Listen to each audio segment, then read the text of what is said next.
I believe that the single most important act of learning and effective teaching is building connections and relationships with students. A review of educational research analysis of 46 studies found that strong teacher-student relationships were associated with higher student academic engagement, attendance, grades, fewer disruptive behaviors and suspensions, and lower school dropout rates. Those effects were strong even after controlling for differences in students' individual, family, and school backgrounds. I believe that learning is more effective when connections are made with teachers, with classmates, with prior learning, and across disciplines. I believe that teachers should constantly evaluate systems, materials, curriculum, etc., to ensure that there's a valid purpose to the inclusion of the curriculum or the material or the system in the classroom. I believe that students learn by doing, like these middle school students who worked in teams to make and race cardboard boats. They first had to measure and make buoyancy calculations. They had to work together to build the boats, come up with a design, and then race them. I believe that every student can learn. The careful implementation of technology in the classroom can help to level the playing field for students with learning disabilities.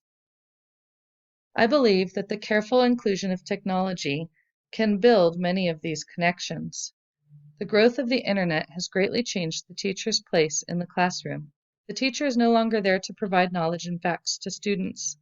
The teacher's place in the classroom now is more of a coach or a facilitator. Teachers must now train students in how to learn, how to collaborate, how to best show evidence of their learning. In order to effectively reach students with technology, there are some issues that need to be addressed. While educators are showing increased interest in digital learning, many students continue to lack access to technology in school or at home. Another challenge to overcome is the problem of internet safety.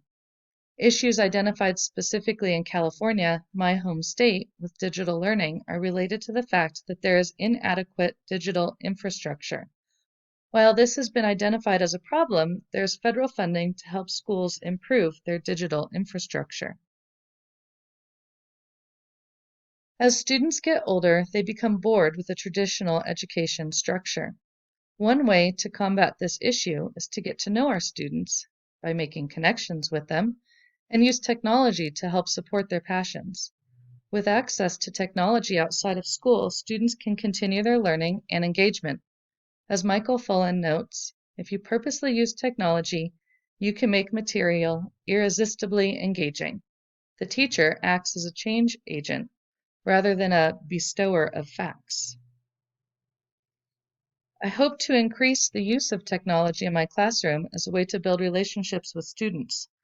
The use of technology can allow me to tap into students' interests so we can develop individualized learning opportunities based around student interest. Apps like Flipgrid, Edpuzzle, or Seesaw can help with differentiation in lessons, allowing learners to know their needs are being met. Apps like the Google Suite or Padlet can help students make connections with one another. One of the aspects of technology I am most excited about investigating is the idea of a flipped classroom. This format allows the lecture portion of a lesson to be done outside of school, leaving opportunity for practice, collaboration, and individualized instruction to be accomplished during school hours.